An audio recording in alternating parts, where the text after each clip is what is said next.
Hey guys, Kevin here to bring you a brand new video where today we're going to be doing day 21 of Horror October, and this is going to be yet another uncut video because I am a little bit strapped for time yet again. But yeah, it's alright. We're going to be talking about a film called The Brain That Wouldn't Die. This is a early 1960s horror film. It's not that good. I mean, like, yes, it is from the 1960s, but, like, the horror stuff in here just, like, doesn't work. There's very little of it that, like, makes for a good, like, horror movie.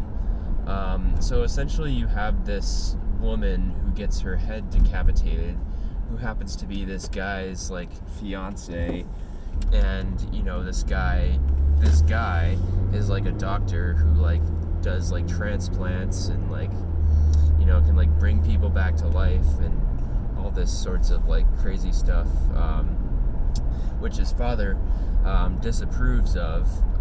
So yeah, they get into this car accident, and then like this woman survives with just her head. And yeah, you know, you would think like, oh my god, decapitated head, that must be terrifying, but it's really not. I mean, it's just a person standing at a table with their head sticking out of a table, like, and like everything else as far as like horror goes, like, just isn't that good. It felt like this was like really, really low budget, and just like not a lot of like effort was put into it, really.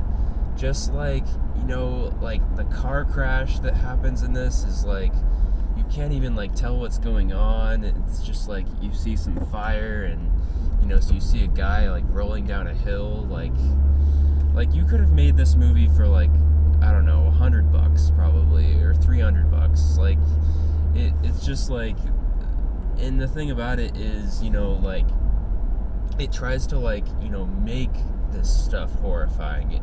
It thinks it's horrifying, you know, with all this stuff.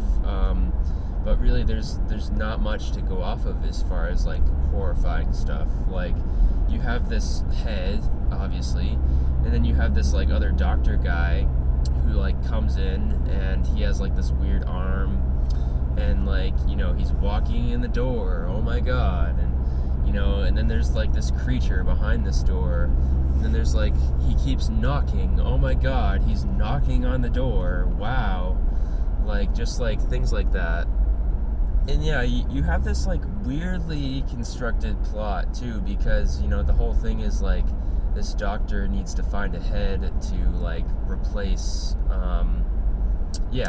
or this doctor needs to find a body to put this head on, I guess, because he wants to do a head transplant, which is like, what the fuck is that? But yeah, and it goes in a weird direction, because this guy just like goes to like random places and just like sees different women, and then like it just kind of like meanders and goes off in its own weird direction that I did not like.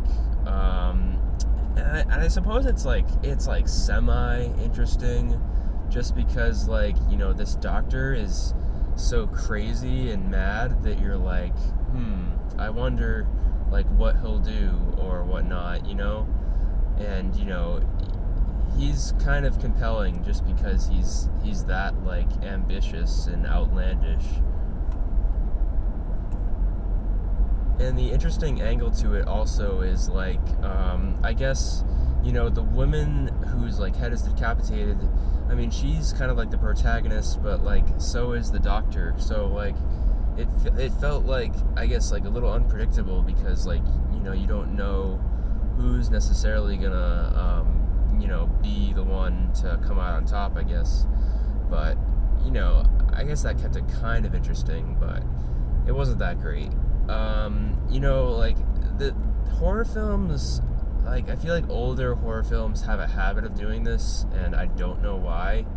I mean, it works sometimes, but like horror films, like a lot of like older horror films tend to end like all of like the important stuff in the movie happens in the last like 5 minutes, and this is like definitely one of those cases where like in the final 5 minutes, like everything happens at once. Like, you know, this doctor comes back and, you know, he tries to, you know, do the transplant, and all this stuff happens.